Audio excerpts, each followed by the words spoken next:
इस वीडियो में हम कक्षा 9 का प्रश्नावली 14.1 का प्रश्न नंबर 1 और 2 को हल करेंगे। तो चलिए स्टार्ट करते हैं इस वीडियो को।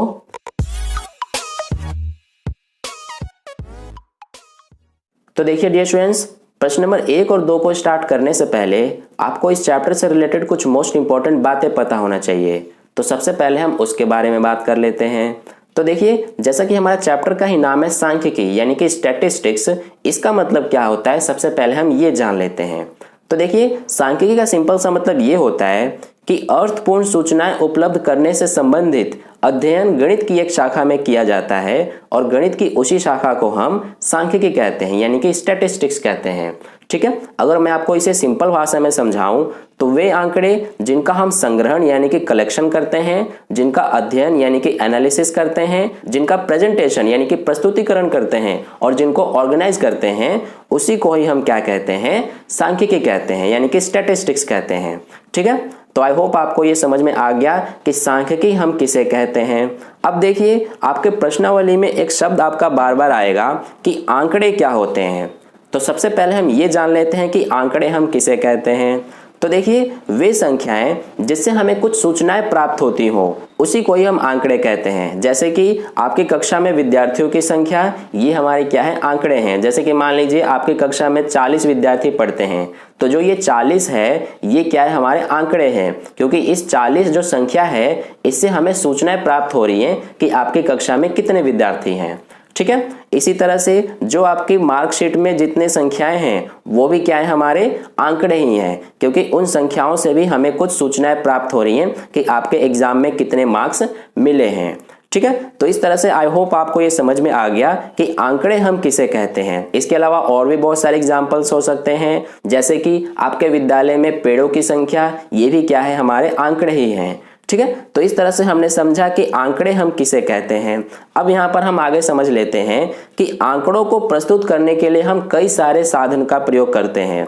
जैसे कि देखिए, उदाहरण के रूप में हम आंकड़ों को प्रस्तुत करने के लिए सारणी का प्रयोग करते हैं। सारणी हमारे कुछ इस तरह से बनाई जाती है, ये आप देख सकते हैं, ये हमारे टेबल के रूप में इस तरह से हम सारणी का प्रयोग करके और आंकड़ों को प्रस्तुत करते हैं। ठीक है, इसके अलावा हम दंडालेख का प्रयोग करते हैं। दंडालेख हम कुछ इस तरह से ग्राफ पेपर का प्रयोग करके और बनाते हैं। ये हमारे कुछ इस तरह से दंडालेख होते हैं। ठीक है, इनको हम बहुत अच्छे से समझेंगे जब हम प्रश्नावली में आए प्रश्नों को हल करेंगे। तो ये हो गए हमारे दंडालेख। इसके अलावा हम आयत चित्र का भी प्रयोग करते हैं। आयत चित्र भी हमारा लगभग दंडालेख की तरह ही होता है, लेकिन इसमें सिर्फ एक चीज अलग होता है कि जो ये हमारा दंडालेख है इसमें यहाँ पर गैप होता है बीच बीच में, लेकिन आयत चित्र में हमारा गैप नहीं होता, ये सारे इस तरह से चिपके हुए होते हैं। ठीक है, कुछ इस तरह का। तो ये होता है हमारा आयत चित्र। इसके अलावा हम बारंबारता बहुभुज का भी प्रयोग करते हैं आंकड़ों को प्रस्तुत करने के लिए। हमारा बारंबारता बहुभुज कैसा होता है, ये भी हम ग्राफ पेपर पे ही बनाते हैं। कुछ इस तरह से हम बिंदुओं का प्रयोग करके और बारंबारता बहुभुज बनाते हैं। ठीक है, इस तरह से हम मिला करके और बारंबारता बहुभुज बनाते हैं। ठीक है, तो ये हो गया हमारा बारंबारता बहुभुज। इसके अलावा हमारा लास्ट है पाई चार्ट। पाई चार्ट आपके सिलेबस में नहीं है, इसलिए हम इसके बारे में ज्यादा नहीं पढ़ेंगे। ठीक है, ये हमारे सिर्फ सारणी, दंडालेख, आयत चित्र और बारंबारता बहुभुज ही 4 एग्जाम्पल्स हैं। ठीक है, इनके बारे में ही हम डिटेल में जब हम प्रश्नों को हल करेंगे तो मैं आपको समझाऊंगा। ठीक है, तो ये हो गया। अब देखिए, इसके अलावा हमारे पास लास्ट चीज एक और है कि केंद्रीय प्रवृत्ति के माप। इसके लिए हमारे पास 3 चीजें हैं, एक तो माध्य, दूसरा है माध्यक और तीसरा बहुलक। इसके बारे में आपने पिछली कक्षाओं में भी पढ़ा हुआ है, तो इसके बारे में भी हम डिटेल में जानेंगे जब हम प्रश्नों को हल करेंगे, अपने एक्सरसाइज में आए हुए प्रश्नों को। ठीक है, तो इस तरह से हमने इस चैप्टर से रिलेटेड कुछ मोस्ट इंपॉर्टेंट बातों को समझा। अब हम चलते हैं अपने प्रश्नावली के प्रश्नों की तरफ। तो देखिए डियर स्टूडेंट्स, प्रश्न नंबर 1 में हमसे क्या पूछा गया है कि उन आंकड़ों के 5 उदाहरण दीजिए जिन्हें आप अपने दैनिक जीवन से एकत्रित कर सकते हैं। तो देखिए, हमें कोई 5 एग्जाम्पल्स देने हैं उन आंकड़ों के जिन्हें हम अपने दैनिक जीवन में एकत्रित कर सकते हैं, यानी कि अपने दैनिक जीवन में इकट्ठा कर सकते हैं। तो देखिए, ये आप अपनी मर्जी से भी लिख सकते हैं। मैं यहाँ पर कोई भी 5 एग्जाम्पल आपको बता दे रहा हूँ। जैसे कि पहला हमारा हो जाएगा कि कक्षा में विद्यार्थियों की संख्या, तो इसको यहाँ पर हम लिख लेंगे, ये हमारा पहला एग्जाम्पल हो जाएगा। ठीक है, तो ये हमने लिखा कक्षा में विद्यार्थियों की संख्या। इसी तरह से आप दूसरा एग्जाम्पल भी लिख सकते हैं। दूसरा हमारा क्या हो जाएगा, आप चाहे तो कोई और भी एग्जाम्पल लेकर लिख सकते हैं, ठीक है, ये आपकी मर्जी है। इसके अलावा दूसरा हमारा एग्जाम्पल क्या हो जाएगा कि विद्यालय में पेड़ों की संख्या, जो आपका विद्यालय है उसमें जो पेड़ लगे हुए हैं उन पेड़ों की भी संख्या हमारा क्या हो जाएगा, ये भी हमारा एक तरह से आंकड़े हो जाएंगे जिन्हें हम इकट्ठा कर सकते हैं, ठीक है, यानी कि एकत्रित कर सकते हैं। तो ये हमने लिखा विद्यालय में पेड़ों की संख्या। इसी तरह से हमारा तीसरा क्या हो जाएगा कि इसके अलावा और क्या एग्जाम्पल हो सकते हैं हमारे, जिन आंकड़ों को हम एकत्रित कर सकते हैं अपने दैनिक जीवन में। तो एक तो हमारा ये हो जाएगा कि इंटरनेट से प्राप्त राज्य की जनसंख्या, ठीक है, ये भी हमारा क्या है, एक तरह से आंकड़े ही है, क्योंकि इंटरनेट पे हमारे सभी राज्यों के जनसंख्या जो है वो मौजूद है। तो इंटरनेट से हम प्राप्त कर सकते हैं किसी भी राज्य की जनसंख्या, ये हो गई। इसके अलावा चौथा हमारा क्या एग्जाम्पल हो जाएगा कि टेलीविजन से प्राप्त चुनाव के परिणाम, ये भी हमारा क्या है, एक तरह से आंकड़े ही हैं जिन्हें हम टेलीविजन से प्राप्त कर रहे हैं, ठीक है। तो ये हो जाएगा हमारा अगला एग्जाम्पल, टेलीविजन से प्राप्त चुनाव के परिणाम। इसके अलावा लास्ट एग्जाम्पल आप और ले सकते हैं कुछ भी, जैसे कि आपका जो राशन का बिल है, इसमें भी जो राशन के मूल्य लिखे होते हैं बिल में, वो भी हमारे क्या है, एक तरह से आंकड़े ही हैं। तो इस तरह से ये हमारे 5 एग्जाम्पल मैंने आपको बताएं जिन्हें हम अपने दैनिक जीवन में एकत्रित कर सकते हैं, ठीक है। तो ये हमारे 5 आंकड़ों के उदाहरण है। तो इस तरह से हमारा प्रश्न नंबर 1 का हल हुआ। अब चलिए प्रश्न नंबर 2 का हल करते हैं। तो देखिए डियर स्टूडेंट्स, प्रश्न नंबर 2 में हमसे क्या कहा गया है कि ऊपर दिए गए प्रश्न 1 के आंकड़ों को प्राथमिक आंकड़ों या गौण आंकड़ों में वर्गीकृत कीजिए। तो देखिए डियर स्टूडेंट्स, प्रश्न नंबर 1 में हमने ये सारे 5 उदाहरण लिए थे अपने दैनिक जीवन में एकत्रित किए गए आंकड़ों के। इन सभी को हमें प्राथमिक आंकड़ों और गौण आंकड़ों में वर्गीकृत करना है, यानी कि इनमें से कौन कौन से प्राथमिक आंकड़े हैं और कौन कौन से गौण आंकड़े हैं, ये हमें बताने हैं।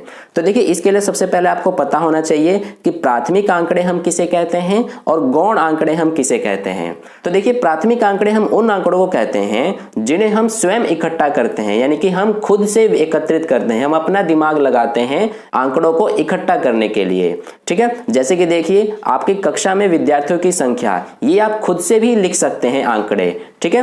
तो ये हमारे क्या हो जाएंगे, प्राथमिक आंकड़े जिन्हें हम स्वयं यानी कि खुद से इकट्ठा कर सकते हैं, इकट्ठा करते हैं या फिर, ठीक है। तो ये होता है हमारा प्राथमिक आंकड़े। इसके अलावा गौण आंकड़े क्या होते हैं कि जिन्हें हम किसी अन्य स्रोत से इकट्ठा करते हैं, यानी कि इसमें हम खुद का दिमाग अपना नहीं यूज करते हैं, इसमें हम किसी और स्रोत का प्रयोग करते हैं आंकड़ों को इकट्ठा करने के लिए। जैसे कि देखिए आपको किसी राज्य की जनसंख्या मालूम करनी है, तो उसके लिए आप क्या करेंगे कि आप इंटरनेट का प्रयोग करेंगे, क्योंकि घर घर जाकर पूरे राज्य में सभी लोगों की गिनती करना ये तो आपके लिए पॉसिबल नहीं है। इसलिए आप किसी राज्य की जनसंख्या को पता करने के लिए इंटरनेट का प्रयोग करेंगे। यहाँ पर जो इंटरनेट का आप प्रयोग कर रहे हैं ये हमारा क्या है, अन्य स्रोत से आप आंकड़ों को इकट्ठा कर रहे हैं, इसलिए ये क्या है, हमारा गौण आंकड़ों का उदाहरण है। इसके अलावा जो टेलीविजन से प्राप्त चुनाव के परिणाम है, इसमें भी जो आंकड़े आपको प्राप्त होंगे वो आपको टेलीविजन से प्राप्त होंगे, इसलिए ये भी हमारा क्या है, गौण आंकड़ों के उदाहरण है, ठीक है। तो आई होप आपको समझ में आ गया कि प्राथमिक आंकड़े हम किसे कहते हैं और गौण आंकड़े हम किसे कहते हैं, ठीक है। अब देखिए जो हमने ये 5 एग्जाम्पल्स लिए थे अपने प्रश्न 1 में, इन्हीं को हमें बताना है कि कौन कौन सा इनमें से प्राथमिक आंकड़े हैं और कौन कौन से गौण आंकड़े हैं। तो देखिए कक्षा में विद्यार्थियों की संख्या, ये हमारा क्या है, प्राथमिक आंकड़े का उदाहरण है, क्योंकि ये जो कक्षा में विद्यार्थियों की संख्या है ये हम खुद से इकट्ठा कर सकते हैं कि हमारे कक्षा में कुल कितने विद्यार्थी पढ़ते हैं, ठीक है। तो ये हमारा पहला है प्राथमिक आंकड़ों का उदाहरण। इसके अलावा दूसरा देखिए विद्यालय में पेड़ों की संख्या। अब विद्यालय में जो पेड़ों की संख्या है ये भी आप खुद से इकट्ठा कर सकते हैं, यानी कि अपने विद्यालय में आप गिन सकते हैं कि आपके विद्यालय में कितने पेड़ लगे हुए हैं। तो ये भी हमारा प्राथमिक आंकड़ों का ही उदाहरण है, ठीक है। तो ये हो गया दूसरा।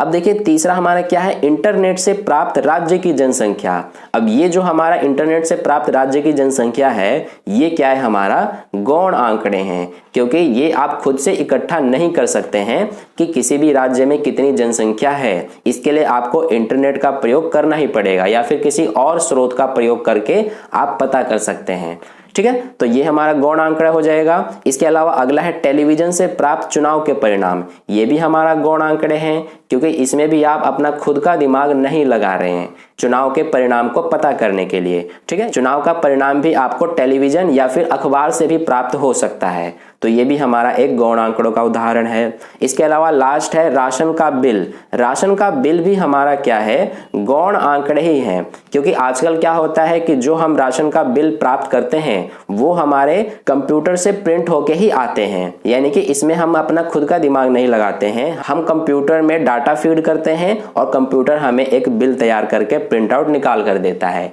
ठीक है, तो इसलिए राशन का बिल भी हमारा क्या है, गौण आंकड़ों का उदाहरण है।